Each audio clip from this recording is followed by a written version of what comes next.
sermón es orar siempre y vamos a ver tres puntos. Orar siempre es una necesidad. Punto número 1. Punto número 2, orar siempre es un privilegio. Y punto número 3, orar siempre es una evidencia de nuestra fe. Así que si se me olvida uno, ya se los dije, yo ya cumplí con decírselos. Si se me llega a olvidar uno por nerviosismo, ya lo dije. Y mire, yo comenzaba a buscar, si mal no recuerdo, hermanos, cuando pues, el pastor Rodolfo jueves pues me dijo que nos tocaba predicar el día de hoy. Yo comenzaba a meditar en qué podía predicar, y yo iba a Lucas 8, si mal no recuerdo, y cuando yo lo leí una vez, lo leí otra vez, y dije, no, pues de qué iba a predicar, y así fue.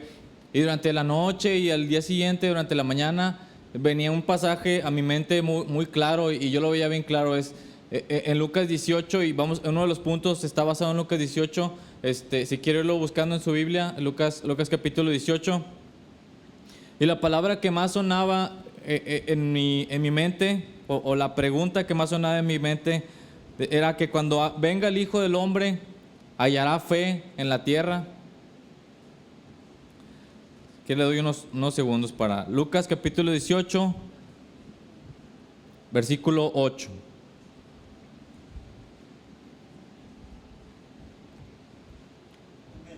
Amén, ¿ya lo tiene? Ahorita lo vamos a leer, y le decía, comenzaba en mi mente a sonar y en mi corazón a sonar esta pregunta: cuando vuelva el Hijo del Hombre, hallará fe en la tierra. Y esta pregunta me está dando vueltas, y yo dije, yo he leído ese pasaje. Entonces me puse a leer, y luego empecé a leer la parábola, y cuando leí en el primer versículo, el Señor Jesús dice el propósito de la parábola. Dice que el propósito de la parábola era demostrarles la necesidad de orar siempre y no desmayar. Pero el orar siempre, hermano, fue como una daga así directo a mi mente y a mi corazón. Y yo lo relacionaba mucho con el último sermón, donde yo le decía que cuando leía acerca de este pasaje donde el Señor dice que Él va a cuidar de nosotros, que Él iba a proveer nuestro alimento, no sé si lo recuerdan. En ese pasaje el Señor los confronta y le dice: ¿por qué dudas de todas estas cosas, hombres de poca fe? Y cuando dijo hombres de poca fe, yo les compartía y les hacía la pregunta a ustedes también, pero en mi corazón fue como un dardo, pero algo que me dolió. Yo antes de decir amén dije, ouch, hombre de poca fe, y así es como yo me veía. Y ahora cuando comenzaba a preparar el sermón, o a ver de qué iba a hablar, esta pregunta de cuando vuelva el Hijo del Hombre, hallará fe en la tierra, fue algo que me hizo cuestionarme mucho. ¿Por qué el Señor hizo esta pregunta? En el tiempo en que la hizo. Y si la hizo en aquel tiempo, imagínense, yo lo veía como una degradación de la fe que Dios podía entrar. Entonces es como si Jesús dijera: al paso que vamos, cuando venga en mi venida, ¿será que el Hijo del Hombre, que Jesús va a hallar fe en la tierra? Y eso permeaba mucho, y él decía al principio del pasaje, ahora sí, Lucas capítulo 18, versículo 8.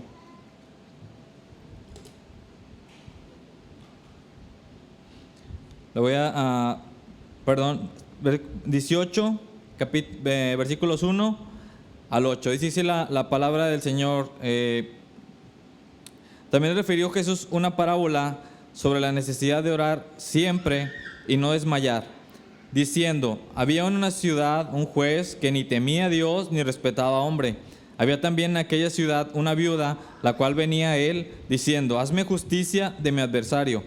Y él no quiso por algún tiempo. Pero después de esto dijo dentro de sí: aunque ni temo a Dios, ni tengo respeto a hombre, sin embargo, porque esta viuda me es molesta, le haré justicia. No sé que viniendo de continuo me agote la paciencia.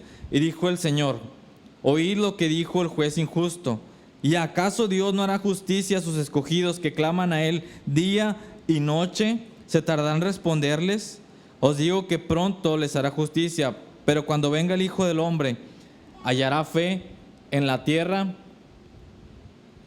Cuando leía algunos comentarios o algunos estudios bíblicos. Me gusta mucho ver el estudio bíblico de Vernon McGee, el de A través de la Biblia. Si usted quiere buscar un pasaje, ver algún estudio de la Biblia, qué dice sobre tal o cual pasaje, busque A través de la Biblia, y ahí vienen todos los libros de la Biblia, y viene por porciones de cada pasaje. Y en el comentario o en el estudio, Vernon McGee contaba que durante la Segunda Guerra Mundial, dice, cuando los bombardeos eran más intensos en la ciudad de Londres, en una de las iglesias de la ciudad apareció el siguiente letrero: si tus rodillas tiemblan, ora sobre ellas. Dice Vernon McGee, esta era una reiteración de aquellas antiguas palabras que pronunció el Señor, en el sentido que deberíamos orar siempre y no desmayar. Como ya vimos, el Señor Jesús dice en el versículo 1 que el propósito de esta parábola era el mostrar la necesidad de orar siempre y no desmayar. Y entramos al primer punto: orar siempre es una necesidad. El Señor Jesús, cuando está mostrando esta parábola, Él está diciendo que el objetivo es que es una necesidad. Ahora, ¿por qué una necesidad? ¿La necesidad de quién, hermano? ¿La necesidad de Dios? ¿Dios acaso tiene necesidad de escuchar las cosas que nosotros le decimos? Dios tiene necesidad de escuchar nuestras necesidades y muchas veces nuestras necedades. Dios ciertamente no tiene necesidad de escuchar nuestras oraciones. En algunas mitologías se creía que los dioses perdían poder si ya no había devoción hacia ellos. Si un dios dejaba de recibir ciertas ofrendas o ciertas oraciones, o ya no se le construía templos, o ya no se mantenían sus templos limpios, o si perdía gente que creyera en ellos, ellos perdían poder. Pero a diferencia de estos dioses de la mitología, si más no me equivoco, la mitología griega, nuestro Dios es un Dios que tiene un poder ilimitado y que no depende de nuestras oraciones ni de nuestra devoción. Nosotros dependemos de Él, y la única manera en la que podemos mostrar nuestra dependencia es a través de tener una comunión con Dios. Nosotros como seres humanos tenemos un hueco en nuestro corazón que muchos de nosotros en otro tiempo en el mundo buscábamos llenar con cosas del mundo.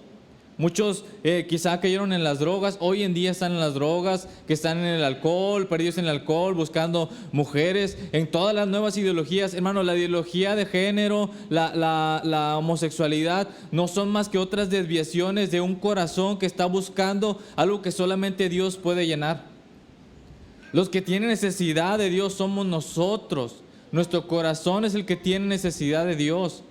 Y el orar a Dios es una forma primero de nosotros humildemente mostrar nuestra necesidad, la necesidad que tenemos de Él. Y es una forma en la que Dios puede suplir nuestra necesidad. Muchas veces va a ser una necesidad quizá económica, pero Dios va a proveer. Él ha prometido, lo vimos en la predicación pasada, Dios ha prometido que si las aves del campo no trabajan, no están preocupadas por el día de mañana, Dios las alimenta, les da vestido, así como da vestido a los lirios del campo. Y Dios conoce cada aspecto de nuestra vida, de cada cabello de nuestra cabeza no cae sin que Dios lo sepa.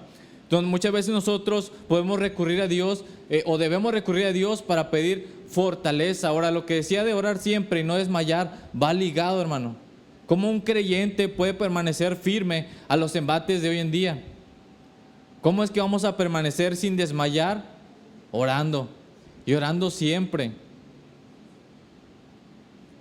Mira, hermano, el Señor Jesús está compartiendo esta parábola, pero fíjese, Él está hablando de que Él quiere exponer la necesidad que se tiene de orar siempre, pero Él no la está exponiendo desde un punto de vista en que ustedes háganlo.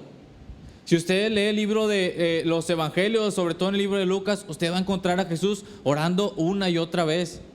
Como Jesús mismo buscaba al Padre constantemente en oración. En el Getsemaní, lo que dice el pasaje, o quien estaba observando, quien estaba escribiendo, lo que dice, si no me equivoco, es Lucas. Dice, lo que decía es que cuando él se fue a un tiro de piedra y que fue a orar, dice, se fue a orar como solía hacer.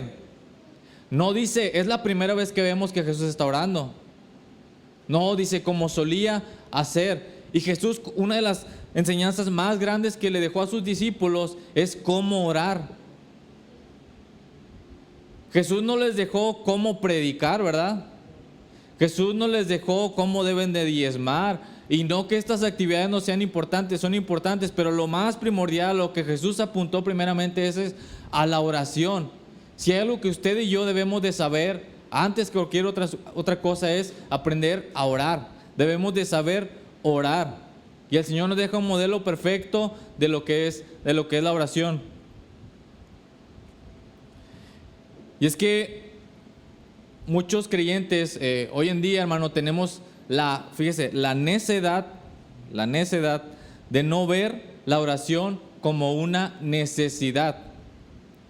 ¿Cuántos días pasan, hermanos, sin que nosotros doblemos nuestras rodillas delante de Dios? Y hoy en día, si siempre ha sido necesaria la oración, hoy en día es más necesaria la oración. Estamos siendo cuestionados como cristianos por todos lados. Estamos siendo atacados por todos lados. En la televisión, todo lo que se muestra. En nuestro trabajo, la gente nos está viendo constantemente y están esperando una falla de nosotros. Y vamos a fallar porque somos humanos, pero si aparte de nuestra humanidad exponemos una falta de comunión con Dios, estamos perdidos. ¿Cómo no hemos de ser necios, hermanos, si prescindimos o dejamos de orar, siendo que el mismo Hijo de Dios nos mostró que Él en su humanidad recurría a orar a Dios siempre?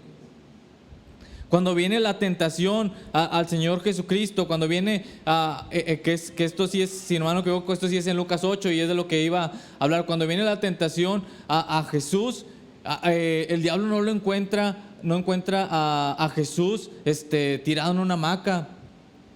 No lo encuentra actualizándose en la nueva serie de Netflix. No lo encuentra viendo la nueva novela. No lo encuentra jugando un partido de fútbol. No lo encuentra viendo el nuevo partido. No lo encuentra la expectativa de cuándo se van a reabrir los estadios. Y no que todo eso tenga algo de malo. Pero muchas veces ponemos esas cosas triviales como primer lugar antes que la oración. En un comentario, no recuerdo si era también de Vernon McGee o era de alguien más, yo leí que decía que el lado de Jesús, probablemente Jesús también se reía.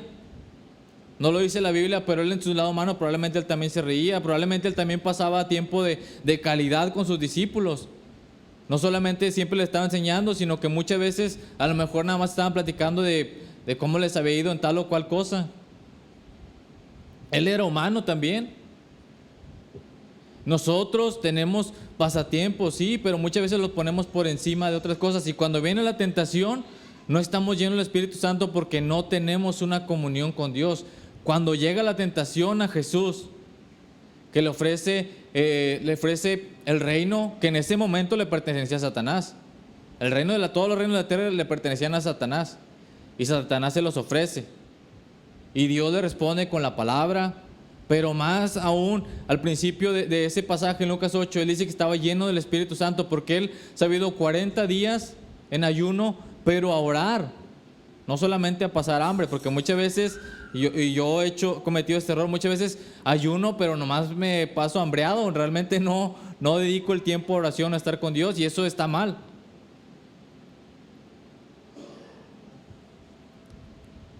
Entonces, como creyentes, hermanos, al no ver la oración como una necesidad, estamos siendo negligentes y estamos siendo pues necios, hermano. Punto número 2, orar siempre es un privilegio. Vaya conmigo a Hebreos capítulo 4.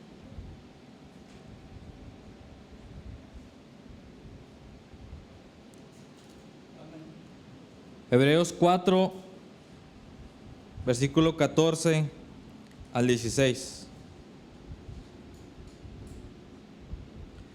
Hebreos 4, 14 al 16 dice así: por tanto, teniendo un gran sumo sacerdote que traspasó los cielos, Jesús el Hijo de Dios, retengamos nuestra profesión.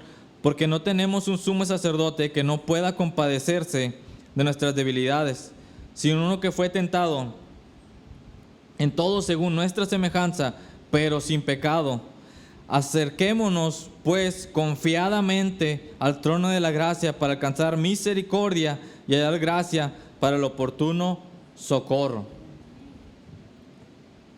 El sumo sacerdote, y gracias a Jesús, que fue el sumo sacerdote, es que nosotros podemos acercarnos confiadamente ante el trono de Dios, ante el trono de la gracia. Antes de Jesús o sin Jesús no podemos nosotros ir delante de Dios y pedirle algo, no somos dignos. Gracias al sacrificio de Jesús, el abismo que existía entre nosotros y Dios ha sido eliminado. Ahora tenemos una entrada libre ante el trono gracias a que Jesús murió en nuestro lugar.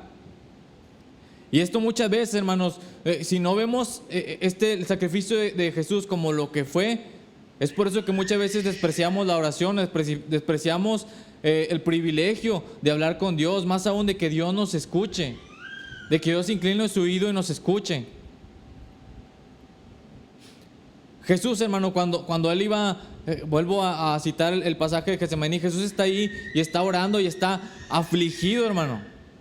Está afligido que su sudor dice que era como gotas de sangre, y en alguna ocasión creo que ya se los compartía. Esta es una condición médica que es posible cuando la presión en el cuerpo humano o el estrés es tanto que los vasos sanguíneos que están más cerca de la piel se revientan, y entonces comienza a salir el sudor junto con la sangre. Entonces cuando dice el pasaje que el sudor era como gotas de sangre, era literalmente que parecía gotas de sangre. Es una condición médica que está comprobado que puede ocurrir. Entonces, usted ve a Jesús que está ahí pasando esa angustia, pero si usted lee la historia de la iglesia primitiva, usted no va a encontrar, o son muy raros los casos de los creyentes que fueron así a la cruz, que fueron martirizados, que fueron devorados por leones. Usted no va a encontrar creyentes así. Entonces, ¿qué pasó si el principal, el capitán, decía en una predicación, si no me equivoco era Luis Contreras, decía, ¿qué pasó si el capitán del barco está ahí, está tan afligido? ¿Por qué él está tan afligido? Y luego encuentro a sus seguidores cantando, muchos de ellos cantando. Van a ser quemados en la hoguera y ellos están cantando. Ellos están alegres porque van a ver al Señor de nuevo. ¿Cuál es la diferencia? Bueno, la diferencia es que Jesús va a sentir la ira de Dios. No es el castigo que va a sufrir por parte de los romanos. Él va a sufrir la ira de Dios y por eso está en esa condición. Y la ira de Dios solamente Él la pudo soportar, y su cuerpo fue completamente consumido. Ese fue el precio, hermano, de que usted y yo podamos ir de rodillas ante Dios. ¿Y cuántas veces lo abaratamos? Decía un hermano, dijo, no, parece que nos decía cuando yo era de los jóvenes, ¿verdad? Nos decía, no, los jóvenes parece que traen que se avientan pura oración de torero. La oración de torero, ¿has visto cómo lo hacen los toreros cuando va a pasar el toro? Que nomás se inclinan una rodilla. Dice, no, si le hacen la oración de torero, bajan y suben otra vez. O otro decía, no, parece que tienen resortes en las rodillas, se hincan y ya se levantan otra vez. Él lo decía jugando, pero ¿cuántas veces es verdad, hermanos? Y muchas veces no llegamos ni a eso. Pasan semanas, meses y no llegamos ni a eso.